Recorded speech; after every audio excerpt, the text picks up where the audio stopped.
Très bien, en tout cas, chers téléspectateurs, pour que la République démocratique du Congo se développe, plusieurs facteurs clés doivent être pris en charge. Je reviens déjà de l'autre côté, je passe la main à M.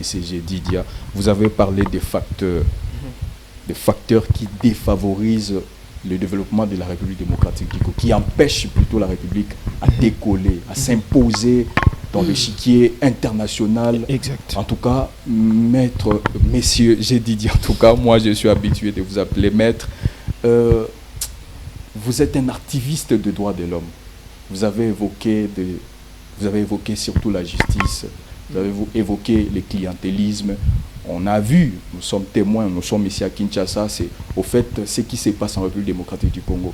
Il faut être proche du chef, il faut être proche du chef du parti, il faut faire ceci, cela, juste pour arracher une siège, arracher un poste.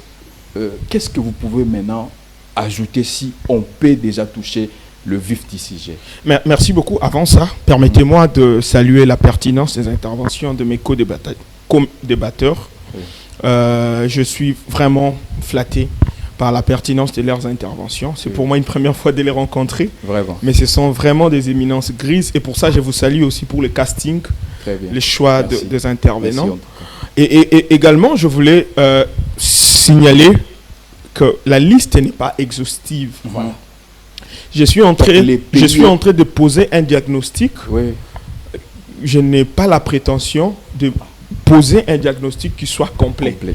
Mais évidemment, pour moi, c'est un diagnostic indicatif qui peut nous renseigner sur la situation de notre pays. Alors, j'ai évoqué plusieurs éléments ici. Et lorsque vous avez donné la parole à d'autres intervenants, ils ont également évoqué d'autres éléments. Je vais revenir sur certains éléments qui n'ont pas encore été évoqués. Il y a un élément aujourd'hui, un facteur important qui empêche notre pays à se développer. Je voulais ici épingler la mauvaise gouvernance. La mauvaise gouvernance, ici, je prends ces facteurs-là comme dans le sens de l'affectation des ressources publiques de l'État. Comment aujourd'hui les institutions, bon, on peut dire aujourd'hui, mais comment sur les 65 ans, j'ai écrit un blog à l'occasion de la commémoration de notre indépendance. Les titres de mon blog, qui a été d'ailleurs publié sur plusieurs magazines et sur plusieurs pages, c'était les Congo, un bébé de 65 ans. Parce que pour moi, évidemment, les Congo, après 65 ans d'âge, les Congo, un bébé de 65 ans. Le Congo, un bébé de 65 ans. Okay. Mais pendant 65 ans, qu'est-ce qu'on fait des ressources publiques? Qu'est-ce qu'on fait des fonds de l'État? Comment on affecte ces ressources-là? Je vous prends un petit exemple. Nous sommes dans un pays où, dans toutes les villes du pays, nous n'avons pas une voirie urbaine moderne. Même à Kinshasa, nous n'avons pas de route, même dans la capitale du pays. Cependant, nous prenons 43 millions de dollars pour donner à un club européen d'une ville moderne et modernisée, d'une ville qui ne connaît plus de problèmes de santé, d'éducation, parce que nous voulons assurer notre visibilité sur le plan international. Comment vous jugez cela? Et c'est un projet, un contrat, semble-t-il, débattu en Conseil des ministres. Ça veut dire que quand le ministre du Sport présente ce projet-là en Conseil des ministres, le ministre des Transports était là. Okay. Le ministre des Transports qui sait qu'on n'a pas de routes, ni dans les villes, ni à l'intérieur, ni dans l'arrière du pays. Là, j'ai juste parlé de la voirie urbaine. Mais s'il faut parler de routes d'intérêt national, des routes d'intérêt économique, il n'y en a pas. S'il faut parler de la déconnexion interrégionale, interprovinciale, aujourd'hui, c'est difficile de faire la ronde du pays par la voie routière. Parce que les routes nationales sont aujourd'hui dans un état de délabrement très avancé. Il y a même certaines routes qui commencent à disparaître sur la carte du pays. Il y a des routes qui n'existent que de nom. Moi, je suis quelqu'un qui fait l'intérieur du pays. Je fais les provinces. Je fais des voyages d'itinérance en quittant la province de la Chopo, Ituri, Nord et Sud Kivu. Je fais la Mongala, je fais les Bazouélé, je fais les Otouélé. Et donc, je vous dis que nous n'avons pas de route. Alors, la mauvaise gouvernance, ici, je voulais signaler le fait que l'affectation des ressources n'est pas faite en tenant compte des priorités. Nous avons des priorités qui sont assez brillantes, mais nous dépensons de l'argent dans des secteurs qui n'apportent rien sur le plan de l'amélioration des conditions de vie de la population. Et ça, c'est un facteur important. Ça, c'est un facteur important.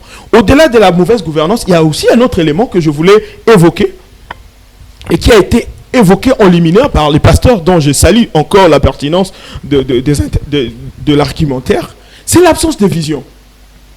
On ne peut pas développer un pays où on n'a pas de vision. Qu'est-ce que nous voulons de ce Congo dans 30 ans? Voilà. Ok. C'est en fonction de ça qu'on va poser des bases, qu'on va poser des actions qui nous amènent vers cet idéal. Mais nous naviguons à vue. Nous naviguons à vue sans une vision structurelle. Voilà. Sans penser durablement au développement. Et dans ces conditions-là, comment vous voulez que nous puissions nous développer? Très compliqué. Un autre facteur, vous avez expliqué, qui a été évoqué aussi en liminaire ici, c'est les valeurs communes partagées. À travers les générations. Lui, il a aussi, je prends ça comme une métaphore, parce que quand il a parlé de corruption comme valeur, moi je le comprends au sens pédagogique comme une métaphore, parce que la corruption n'a jamais été une valeur. C'est un anti-valeur aujourd'hui qui est vu comme une valeur transmise. Mais quelles sont les valeurs communes partagées? Les valeurs républicaines. Voilà. L'honnêteté. Quelle est la place de l'honnêteté, de l'intégrité dans la gestion de l'État aujourd'hui? Ceux qui sont intègres sont qualifiés. Ceux qui sont intègres aujourd'hui, vous, surtout ici à Kin, Yuma. Ceux qui battent au ministre au Yibite, au Tongi Bandakute, Yuma. Et donc, l'intégrité, la méritocratie, qui doivent être des valeurs communes, partagées à transmettre de génération en génération, sont prises ou considérées aujourd'hui comme des faiblesses.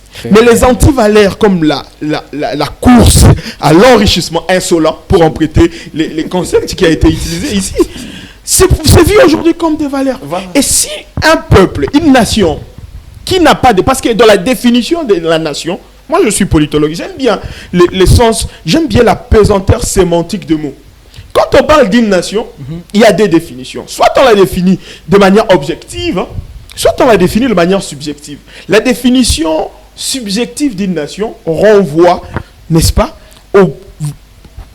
à un groupe ou à un peuple qui alimente le vouloir vivre ensemble sur base, évidemment, de valeurs. Qu'est-ce qui nous identifie aujourd'hui comme nation? Quand les Congolais quittent le Congo, ils vont ailleurs. Quand on regarde un escroc, on dit « Oh, hasard congolais ». Aïe, aïe, aïe. Mais il faut redéfinir ça. On ne peut pas se développer lorsqu'on n'a pas de valeurs. Les valeurs de la méritocratie, les valeurs du travail, de l'excellence aujourd'hui. Je vous félicite d'ailleurs pour l'excellence que je suis en train de voir ici sur dans cette télévision. L'excellence, quelle place on accorde aujourd'hui à l'excellence? Quelle place on accorde aujourd'hui au travail? Quelle place on accorde aujourd'hui à la méritocratie? Pour ne pas monopoliser la parole, je voulais encore évoquer un autre facteur. Mon frère l'a épinglé tout à l'heure là. La diversification de l'économie nationale. Nous avons une économie non seulement extravertie, mais aussi qui dépend essentiellement de l'exportation de minerais. Très bien, maître Zedidia, monsieur Zedidia en tout cas.